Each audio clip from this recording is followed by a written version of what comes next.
At precisely 0700 hours, the silence of the South China Sea was interrupted by a sharp broadcast over military radio frequencies. "You are entering Chinese waters. You must turn back immediately." The transmission, delivered with calm assertiveness from a Chinese naval vessel, was intended to sound routine, a simple warning. But beneath its tone was a message laced with political weight and territorial assertion. The vessel wasn't just addressing any ship, it was addressing the USS Ronald Reagan, one of the most advanced and powerful aircraft carriers in the world, part of the US Navy's 7th Fleet, and a floating command hub for American strategic presence in the Pacific. But the carrier didn't stop, it didn't even hesitate, because the waters it was sailing through, although claimed by China, remain international by every legal definition recognized globally. This wasn't a miscalculation. It was a deliberate exercise in freedom of navigation, a legal and peaceful operation designed to assert a simple yet powerful principle. The oceans do not belong to one nation. They belong to the rule of law. For decades, the US Navy has upheld that principle in every sea and under every flag of alliance. The South China Sea, as tense and contested as it may be, is no exception. The carrier's crew, composed of some of the most highly trained sailors, engineers, and officers on the planet, didn't flinch. These were individuals who had drilled for every possible scenario, from navigation in war zones to de-escalation under pressure. They knew that the warning was meant to provoke hesitation, but they also knew that hesitation costs credibility, and credibility in the Indo-Pacific is everything. There was no dramatic announcement, no overreaction, just a calm, steady continuation of the mission. The US Navy wasn't there to start a fight. It was there to remind the world of its unwavering commitment to peace, order, and open access. And that silence, that refusal to respond emotionally, said more than any broadcast ever could. What followed next would change the tone of the entire operation. In what analysts now call a calculated display of naval brinkmanship, several Chinese warships, including Type 052D guided missile destroyers and Type 054A frigates, initiated a maneuver to create a blockade-style formation ahead of the US carrier strike group. They didn't announce it, they didn't declare a zone. They simply moved, slowly, methodically, or into positions designed to obstruct the carrier's path forward. To the average observer, the move looked routine. Ships in proximity, perhaps shadowing. But to military strategists watching satellite and radar feeds, it was clear. China was attempting to bottle up a US carrier group in the world's most contested sea, and this was no ordinary ship.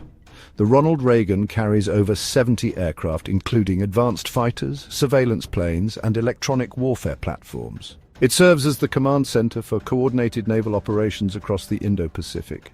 Blocking it wasn't just an inconvenience. It was an intentional effort to challenge American resolve in one of the world's most important maritime arteries. Inside the command deck of the Ronald Reagan, senior officers took in the situation, but instead of raising alarms or escalating the situation, they activated what the US Navy does best: multi-domain response coordination. Destroyers flanking the carrier repositioned to create defensive buffers. Submarines, silent and invisible, adjusted their tracking patterns. Drones launched from support ships began to relay updated intelligence in real time, and electromagnetic surveillance crews began analyzing the exact signatures and tracking behaviors of every Chinese vessel within the blockade line, and above all else, communications remained clear, calm, and legal. Because America doesn't do provocation games. It plays by rules, and it enforces them with overwhelming capability when necessary. What China had initiated was more than a blockade attempt. It was a real-world stress test of whether the US Navy would fold under pressure or hold firm. And by initiating that test, they triggered something they didn't expect: a full-spectrum demonstration of why the US military remains unmatched on the global seas. Here's what makes the US Navy different. It never plays just one layer of the battlefield. As the Chinese fleet tightened its position, the Americans didn't rely on size or sheer volume. Instead, they turned to the depth of their force. Air, sea, undersea, cyber, space, and electromagnetic warfare, all connected in real time. Within moments, the skies above the fleet filled with radar coverage from the E-2D Hawkeye, a surveillance aircraft with a 360-degree eye capable of tracking enemy radar, ships and planes up to hundreds of miles away. Meanwhile, electronic warfare units aboard the destroyers began actively jamming specific Chinese frequencies. Not to blind, but to mislead. The Chinese ships began receiving contradictory navigational data, forcing some of them to recalibrate, adjust, and slow down. Beneath the waves, Virginia-class submarines, equipped with cutting-edge sonar and stealth capabilities, moved into prime flanking positions. From their locations, they gathered acoustic signatures and monitored torpedo tubes aboard Chinese subs. And just in case a hidden vessel attempted to surface or flank the strike group, they were already in place to respond, quickly and decisively. Then came the final touch. A signal intelligence drone launched from a destroyer flew a wide arc above the Chinese blockade and began actively scanning their onboard systems, feeding encrypted data directly to U.S. Indo-Pacific Command. The message to China was subtle but unmistakable. We see everything. We are prepared. You may surround us physically, but we surround you digitally, strategically, and tactically. And the most astonishing part? The entire operation was done without a single shot fired. That's not just military strength, that's strategic genius at work. For over an hour, the Chinese fleet held its formation. On the surface, it looked like they had forced the US to acknowledge their presence, that they had stood their ground. But inside Beijing's command centers, the intelligence flowing in told a different story, one that spelled out a chilling realization.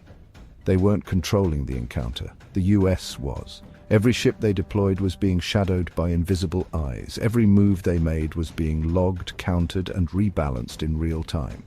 They had deployed ships. The US had deployed systems, and systems, unlike ships, don't tire, don't react emotionally, and don't make errors under pressure.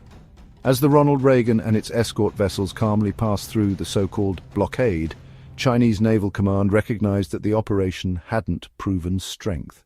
It had exposed vulnerabilities. They had revealed their tracking tactics. They had revealed their formation limits. They had exposed how easily the US could digitally penetrate, analyze, and reroute any attempt to corner its assets. What was supposed to be a geopolitical power play had become a global lesson in how America dominates, not just through hardware, but through innovation, foresight, and sheer integration. The regret wasn't just in failing to stop the carrier, it was in showing the world how outclassed they were in every domain that matters in modern warfare. After the encounter, the carrier continued its mission. No headlines, no press conferences, no bravado, just action. That's because America's military strength is never about theater. It's about assurance. Assurance to allies, to trade partners, to international organizations, that the US shows up when it matters most. And here's what separates the US from its adversaries. We don't escalate chaos, we neutralize it. Every sailor aboard the USS Ronald Reagan knew they were being watched, tested, and judged by more than one adversary. But they also knew they carried the legacy of every mission before them, a legacy rooted in intelligence, bravery, and principle. They didn't need to flex, they just needed to perform. And in doing so, they showed the world why the US Navy is still the most respected and most feared maritime force ever assembled. For China, the encounter was a reminder that power isn't about posturing, it's about capability. Not about noise, but precision. Not about being the loudest, but the most trusted to act when things go quiet. That day in the South China Sea, the US didn't win by firing, it won by outthinking, outmaneuvering, and outlasting. And that, above all else, is what made China's move their biggest regret.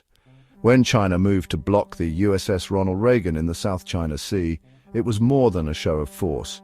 It was a deliberate signal.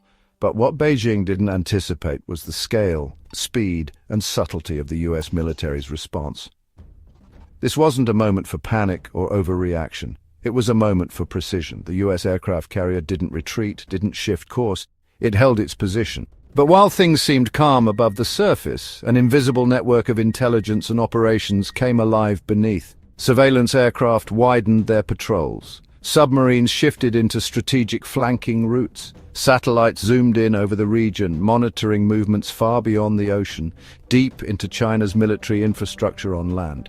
This is how the United States operates, with calm authority, not chaos, with information warfare, not reckless posturing.